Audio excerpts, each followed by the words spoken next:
विचार से इसमें अमेरिकन डिप्लोमेसी ने गलती करी, बहुत बड़ी गलती। ये जो मीटिंग होनी थी ये बंद कमरे में हो सकती थी और उसके बाद दोनों लीडर्स बाहर आके प्रेस स्टेटमेंट देते अपनी जो भी, या मीडिया से क्वेश्चंस लेते।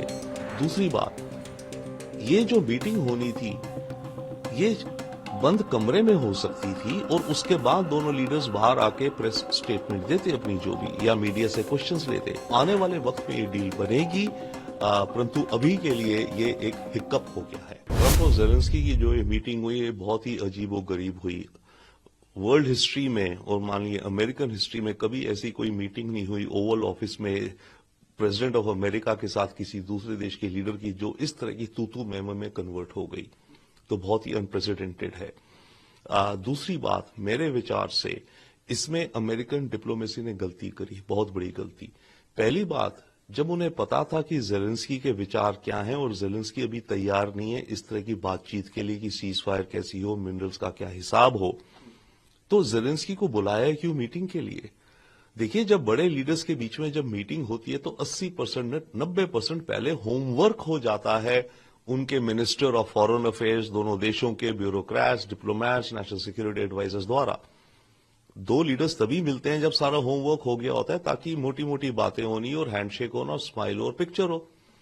तो ये एक अमेरिकन डिप्लोमेसी की एक मैं बहुत बड़ी गलती मानूंगा।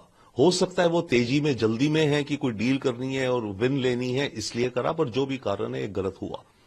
दूसरी बात, ये जो मीटिंग होनी थी ये बंद कमरे में हो सकती थी और उसके बाद दोनों लीडर्स बाहर आके प्रेस स्टेटमेंट देते अपनी जो भी, या मीडिया से क्वेश्चंस लेते।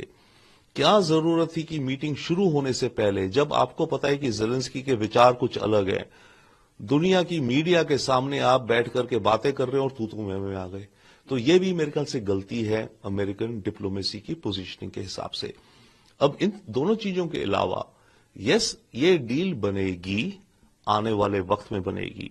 हां, कल की मीटिंग के द्वारा ट्रंप की छवि पर कुछ दाग भी आए हैं, क्योंकि ट्रंप तो अपने को मास्टर ऑफ डील कहते हैं और इस डील को लुक फॉरवर्ड कर रहे थे। एक दिन पहले उन्होंने कहा था, कल भी कह रहे थे कि आएंगे, हम बहुत अच्छी डील करेंगे, $350 बिलियन की, ये वो। अब ज़ेलेंस्की आए, डील नहीं हुई और ज़ेलेंस्की इस तरह की बातें करके चले गए। तो ट्रंप की छवि पर भी ये थोड़ा दाग है। परंतु ट्रंप एक मैच्योर बिजनेसमैन, मैच्योर लीडर है। वो जिस इंडस्ट्री से, रियल एस्टेट बिजनेस में आते हैं, उसमें बहुत नेगोशिएशंस होती हैं, आगे पीछे होता है, ब्लफिंग होती हैं, धमकियां दी जाती हैं, ये वो, और एंड में जाके डील बन जाती है। ट्रंप तो मार्क ज़करबर्ग को कहते थे पिछले साल में से जेल में डाल दूंगा, और अब मार्क ज़करबर्ग उनका सबसे अच्छा दोस्त बन गया है। ट्रंप का वाइस प्रेसिडेंट जो जेडी वैंस है, ट्रंप को हिटलर कहता था, पर ट्रंप ने उससे भी दोस्ती कर ली, उसको अपना वाइस प्रेसिडेंट बना लिया। तो ट्रंप प्रैग्मेटिक भी हैं। तो ट्रंप, क्योंकि अपने देश के हित में उन्हें ये डील चाहिए, क्योंकि ये जो मिनरल्स हैं, फिलहाल दुनिया में जो मार्केट है उसको चाइना कंट्रोल करता है, और ये जो मिनरल्स हैं ये जाते हैं आपके मेटलर्जी में, हवाई जहाजों को बनाने में, मिसाइल्स को बनाने में, कंप्यूटर चिप्स को बनाने में इत्यादि। ये चाइना मार्केट कंट्रोल करता है। अगर यूक्रेन से डील हो जाती और होगी आगे, तो अमेरिका को एक डिफरेंट सप्लाई चेन मिल जाती और चाइना का जो रुतबा और जो दबदबा था वो कम हो जाता। तो अमेरिका को उस मामले के लिए ये डील चाहिए। तो आने वाले वक्त में ये डील बनेगी, परंतु अभी के लिए ये एक हिक्कप हो